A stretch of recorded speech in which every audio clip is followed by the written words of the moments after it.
მოგესალმებით ზურბის ტელემაყურებლებო, ეთერშია ვაკე ნიუსი, ახალ ამბებს ლუკა და თიკა გაგაცნობთ. ტერორისტული აქტი მოხდა გუშინ აბაშიძის ქუჩაზე. შუშებ ჩამოწეული მიკროავტობუსი შევარდა სკოლაში. ზემოთ ხსენებული მიკროავტობუსიდან სიმღერა მე და შენ ისმოდა. შოქშია 52 ადამიანი, ნერვები აეწეწა 8 ადამიანს. დაგრუზულები არიან ასევე სკოლის მოსწავლეებიც. მომხდარის შესახებ პასუხისმგებლობა ტრიო მანდილმა აიღო. არაყიშვილის ქუჩაზე ავტოსაგზაო შემთხვევა მოხდა. რენჯროვერის მარკის ძვირად ღირებული ავტომობილი ფეხით მოსიარულე ქალბატონს შეეჯახა. ქალბატონი გარეუბნელი აღმოჩნდა. პოლიციამ იგი წინასწარი დაკავების იზოლატორში გადაიყვანა. მიმდინარეობს გამოძიება. რასტა რა უდოდა მანდ? არა ძალიან მაინტერესებს რა უდოდა მანდ? მითხარი ძალიან.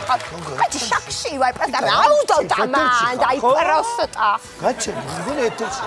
ხო, всё. ვაგზელებ გამოშვებას გუშინ სახამოს ხალხმრავალ ადგილას ვაკის ძირძველმა მოქალაქემ ჩამოსულების სიმრავლე გააპროტესტა და საჯაროდ თავზე ნალექიანი ყავა გადაისხა. გუშინ საღამოს 7 საათზე მთელ ვაკეში ინტერნეტი გაითიშა. 40 ადამიანს ტვინის მძიმე დაზიანება აქვს მიღებული, გაოგნებულია 3 ადამიანი. ისინი მკურნალობა სტაციონარში გადიან, ნაწილი გადაყვანილი არიან რეანიმაციაში. ჩვენი სახელით ვიშიარებთ მწუხარებას. ვაგზელებ გამოშვებას გუშინ ღამით თავს დაესხნენ ვაკის ერთ-ერთ დამფუძნებელს ვატუნა კოტორაძეს. შემთხვევა მაშინ მოხდა, როცა იგი ერთ-ერთ კაფეში თავის მეგობრებთან ერთად იმყოფებოდა. ნახოთ სიუჟეტი. მოვარდა ვიღაც 3 თუ 4 ახალგაზრდა თუ 5 თუ 6. აი მე ისე მტკივა თავი ახლა მეც რომ დავარტყი, ხო? მოვარდა ვიღაცა რატი იყო თუ შრატი. შრატზე გამახსენდა ახლა ზუზუს აქვს შრატი გასაკეთებელი ვიღაცა სოფლელის ძაღლმა უკვე როამდე საკეთა წავიყო მე დაგიჟდები ხო და რას ვამბობ. ხო და იქ მარტო ტასკა და ჭუკლიკა არ იჯდა. იქ იჯდა ნიკოლოს კახელი. იქ იჯდა ვიქტორ ცოი და იქ იჯდა ვაკე. არა, ვაკე ბოდიში. მაგ დროს გასული იყო ვაკე, ტუალეტში იყო სელფებს იღებდა. ზუსტად მახსოვს, იქ ვიჯექი მე და ჩემს გვერდით იჯდა ქართლის დედა. და მერე შემოვიდა ვაკე და მერე წამოვიდა ცხელები. გესმი?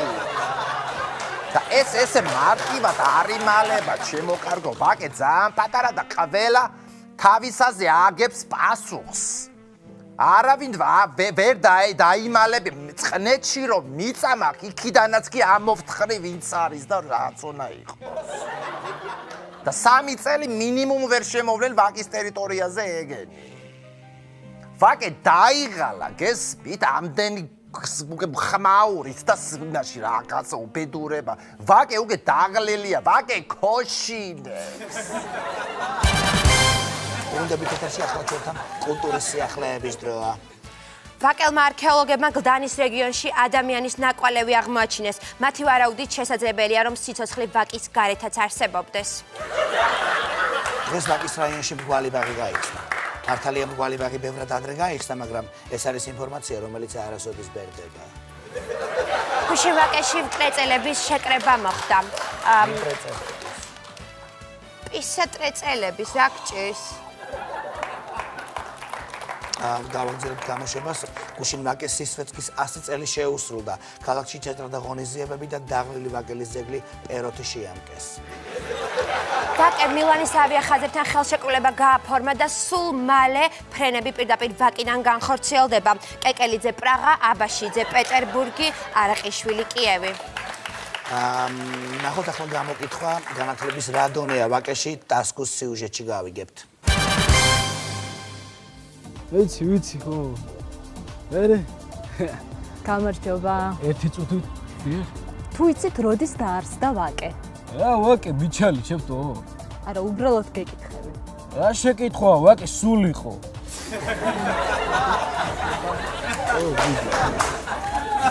უკაცრავად, თქვენი აზრით როდის მოხდა დიდგორის ბრძოლა? არ ვიცი, ჩემო კარგო, მე კიკეთში ვიყავი, ეხა ჩამოვედი რა. დიდი მადლობა. თუ იცით დიდგორის ბრძოლა როდის მოხდა? დათუჩას დროს. და დათუჩა რომელია? დათუჩა დეველოპერი რა. როდის აღნიშნავთ ჩვენი მეზობელი საქართველოს დამოუკიდებლობის დღეს? აუ, ვერ ვიხსენე. ნიშნავს ვერ მოწე? 26? 26 კომისარი? არა. კარლო, ვიჭებო.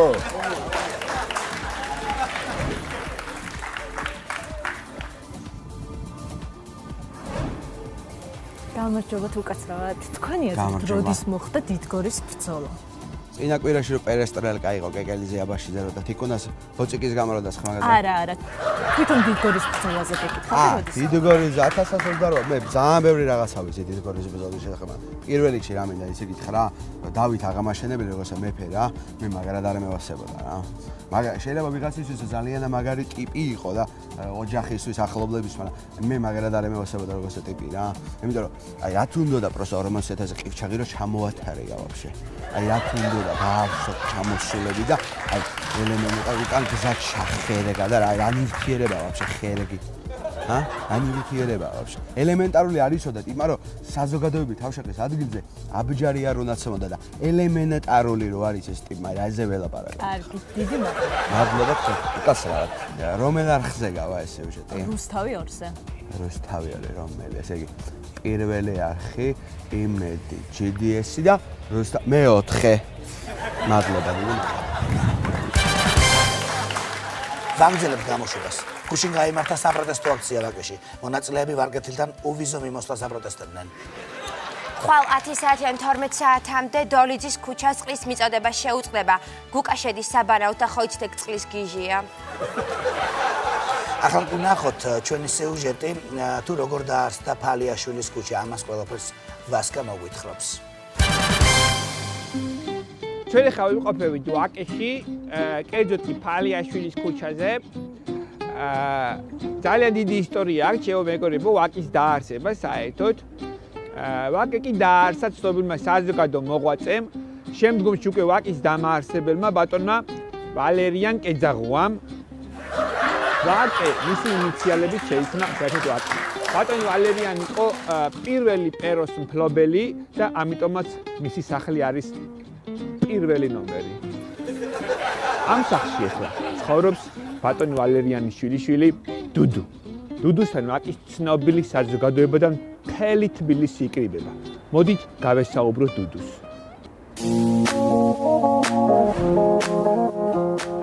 დუდუ ახლა ჩვენ არც კი გველოდება. მოულოდ მინდათ გავაკეთეთ. ზარიც და დაკურია. რობელიო! ხაი მეტყობა გადავიდი მონახედან. დავბრუნდით ეთერში, ახლა კი ამინდის პროგნოზის დროა. ამინდის პროგნოზს თიკა გაგვაცნობს. თიკა, როგორი ამინდია ხვალ ვაკეში? ძალიან მაგარი. მადლობა თიკა. ჩვენ ამით ერთმანეთს ვემშვიდობებით მოვალ ვიკენდამდე. ბევრი გაკაცეთ.